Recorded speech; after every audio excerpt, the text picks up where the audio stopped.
Bismillahirrahmanirrahim. Assalamualaikum warahmatullahi wabarakatuh. Perkenalkan, nama saya Nurhana Reski dari Program Studi Hukum Tata Negara Kelompok 7. Kepada Bapak Arianto selaku dosen pembimbing mata kuliah Politik Hukum yang saya hormati dan teman-teman yang saya banggakan. Baik, sebelum saya melangkah pada inti pembahasan, di sini saya akan membahas tentang sejarah, tujuan, latar belakang, dan kronologi terjadinya peristiwa G30 SPKI. Gerakan 30 September dilatar belakangi oleh adanya hubungan emosional yang tidak baik antara PKI dan Tentara Nasional Indonesia Angkatan Darat pada saat itu.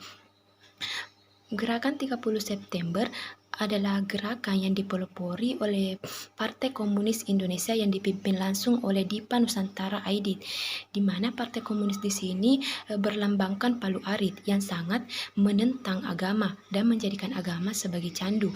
Partai Komunis Indonesia di sini juga menjadikan Pancasila yang alinea Pancasila pada sila pertama yaitu ketuhanan yang Maha Esa, di mana PKI di sini tidak mengenal adanya Tuhan atau PKI di sini menganut paham komunisme. Baik, gerakan 30 September SPKI terjadi pada tahun 1965, tepatnya pada malam hari tanggal 30 September sampai 1 Oktober 1965, di mana gerakan 30 September di sini menewaskan beberapa perwira tinggi Angkatan Darat. Yang pertama yaitu Letnan Jenderal Anumerta Ahmad Yani, Mayor Jenderal Raden Soeprapto, Mayor Jenderal Mas Tirto Darmo Haryono, Mayor Jenderal Siswondo Parman, Brigadir Jenderal Donald Isas Panjaitan, dan Brigadir Jenderal Sutoyo Siswo Miharjo. Partai Komunis Indonesia adalah salah satu partai tertua dan terbesar di Indonesia yang pada tahun 1955 berhasil memiliki suara sebanyak 16,4%. 16,4% di sini setara dengan 2 juta orang. Nah, adapun tujuan dari pemberontakan G30 September PKI di sini yaitu untuk menggulingkan pemerintahan di era Soekarno dan mengganti negara Indonesia sebagai negara yang berideologi komunis. Adapun beberapa sejarah mengenai tujuan dari pemberontakan G30 SPKI di sini yaitu untuk menghilangkan Negara Kesatuan Republik Indonesia dan mengganti negara yang berideologi komunis, serta ingin menyingkirkan Tentara Nasional Indonesia dan merebut kekuasaan pemerintahan. Yang ketiga yaitu adanya rasa ingin berkuasa di dalam suatu pemerintahan yaitu bangsa Indonesia, di mana Partai Komunis di sini memiliki niat untuk berkuasa di wilayah Indonesia sehingga melakukan pemberontakan yang disebut sebagai Gerakan 30 September PKI. Yang ketiga, adanya hubungan emosional yang tidak baik antara Tentara Nasional Indonesia Angkatan Darat dan Partai Komunis Indonesia pada saat itu. Adapun hikmah yang dapat dipetik dari peristiwa G30 SPKI di sini yaitu adanya propaganda dan kontroversi di dalam suatu bangsa dan negara sehingga seseorang bertindak sendiri dan melakukan gerakan-gerakan baik gerakan dalam kelompok kecil maupun dalam gerakan kelompok besar. Yang kedua, adanya keinginan untuk berkuasa di dalam suatu bangsa dan negara sehingga muncul beberapa gerakan.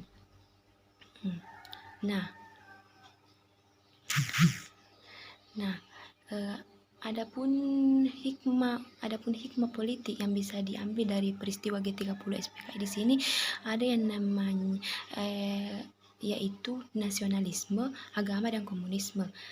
atau yang biasa disebut sebagai nasakom, nasionalisme, yaitu adanya rasa patriot atau adanya rasa cinta kepada bangsa dan negara, di mana kita sebagai generasi muda penerus bangsa harus mencerminkan dan menanamkan dalam diri rasa cinta kepada tanah air, bangsa dan negara. Yang kedua yaitu harus adanya hubungan emosional yang baik antara atasan dan bawahan, di mana masyarakat di sini antara pemerintah dan masyarakat, di mana pemerintah di sini adalah pelaku dari hukum dan pemerintah adalah pembuat serta pelaksana dari hukum itu sendiri.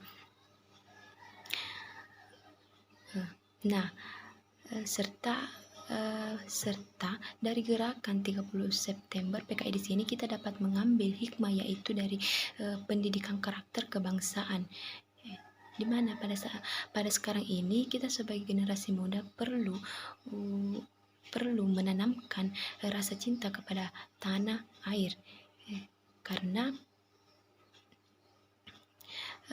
ada pepatah seperti yang dikatakan oleh Presiden Soekarno pada saat itu, yaitu mengenai Presiden Soekarno berkata, jas merah, jangan sekali-kali melupakan sejarah.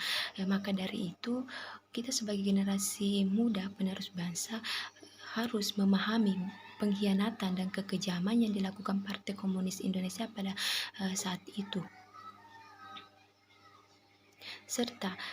Serta kita sebagai generasi muda harus mengetahui peristiwa-peristiwa bersejarah yang terjadi pada masa lampau sebelum kita melangkah pada masa depan. Mengapa itu perlu?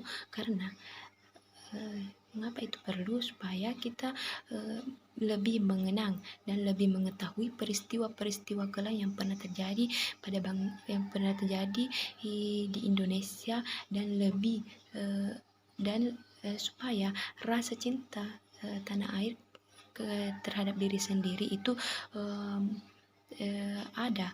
Peristiwa G30 SPKI di sini memberikan dampak negatif baik dalam kehidupan sosial maupun dalam kehidupan politik. Karena setelah terjadinya gerakan 30 SPKI muncul beberapa aksi demonstrasi besar-besaran dari masyarakat.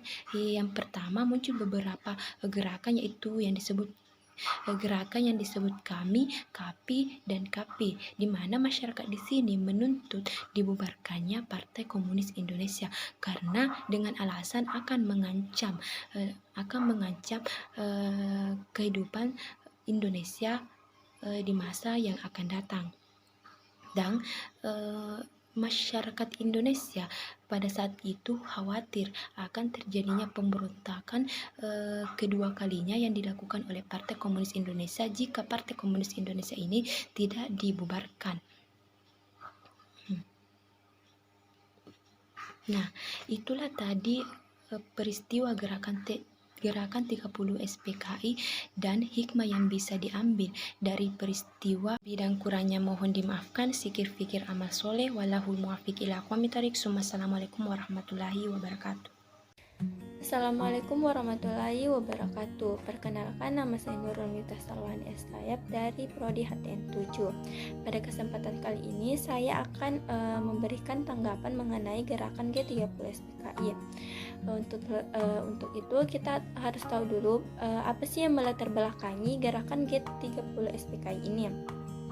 Seperti yang kita ketahui, pemberontakan PKI terjadi pada tanggal 30 September 1965. Bukan kali pertama bagi PKI. Sebelumnya, pada tahun 1948, PKI sudah pernah mengadakan pemberontakan di Madiun. Pemberontakan tersebut dipelopori oleh Amir Syarifuddin dan Musso. Tujuan dari pemberontakan itu adalah untuk menghancurkan negara RI dan menggantikan menjadi negara komunis.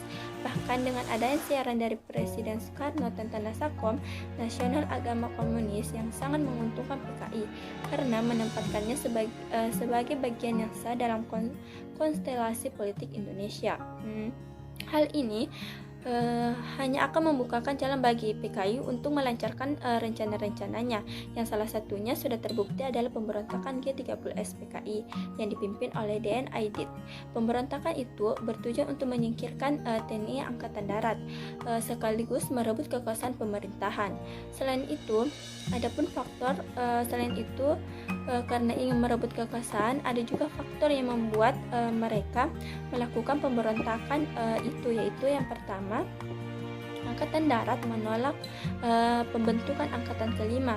Yang kedua, Angkatan Darat menolak nasakomisasi karena ajaran ini dianggap hanya akan menguntungkan kedudukan PKI untuk yang kesekian kalinya. Yang ketiga, Angkatan Darat menolak Jakarta Peking dan konfrontasi dengan Malaysia. Hal ini merupakan suatu langkah yang bijak menyangkut adanya poros Jakarta Peking, dan konfrontasi dengan Malaysia hanya akan membantu Cina meluaskan semangat revolusi komunisnya di Asia Tenggara. Pada tanggal 1 Oktober 1965, pasukan G30 SPK ini mulai bergerak dari Lubang Buaya dan menyebar ke segenap penjuru Jakarta. PKI mendukung beberapa instalasi vital di ibu kota seperti Studio RRI, Pusat Telkom, dan lainnya. Pasukan Pasopati berhasil melakukan penculikan dan pembunuhan terhadap para perwira TNI Angkatan Darat yang menjadi target operasi. Selanjutnya, pendapat saya tentang gerakan G30 PKI, yaitu bahwa pada tanggal 1 Oktober 1965 Indonesia dikejutkan dengan siaran radio tentang pergerakan dalam tubuh Angkatan Darat Indonesia yang membentuk Dewan Jenderal yang telah berkolaborasi dengan Center Intelligence Agency untuk melakukan kudeta terhadap Presiden Soekarno. Untuk mendekati upaya tersebut, gerakan G30 SPKI yang dipimpin oleh Letnan Kolonel Untung telah mematahkan upaya tersebut dan menetapkan Dewan Revolusi Masyarakat untuk menjalankan pemerintahan di Indonesia yang bertentangan antara keabsahan dari pemerintahan dengan revolusi yang berlangsung pada kehancuran dari seluruh gerakan G30 SPKI. Dan pada saat itu, Partai Komunis Indonesia dituduh sebagai dalang utama dari gerakan tersebut. Sebagai konsekuensi, mereka menjadi target pembasmian yang berujung pada genosida. Banyak organisasi mancanegara yang mengatakan bahwa apa yang terjadi pada Indonesia pada tahun 1965 adalah pelanggaran hak asasi manusia terberat. Beberapa ahli mulai mempertanyakan apa yang membelatar belakangi G30 SPKI itu sehingga berujung pada genosida. Dan menurut sejarawan Benedict Anderson dan Ruth T. Mesve menganggap bahwa PKI tidak memiliki motif yang baik untuk melakukan kudeta terhadap Soekarno karena posisi yang relatif yang sudah kuat dalam pemerintahan, melainkan hasil dari pertentangan internal di dalam tubuh militer Indonesia dengan hubungan yang kompleks. Bersama faktor inilah yang kemudian menumpuk dan berujung pada malam berdarah tersebut. Dan setelah peristiwa G30 SPKI ini berakhir, kondisi politik Indonesia masih belum stabil. Situasi nasional sangat menyedihkan. Kehidupan ideologi nasional belum mapan. Sementara itu, kondisi politik juga belum stabil karena sering terjadi konflik antara partai politik. Demokrasi terpimpin justru mengarah ke sistem pemerintahan diktator. Kehidupan ekonomi lebih suram. Mungkin itu saja yang dapat saya sampaikan. Lebih kurangnya mohon dimaafkan. Assalamualaikum warahmatullahi wabarakatuh.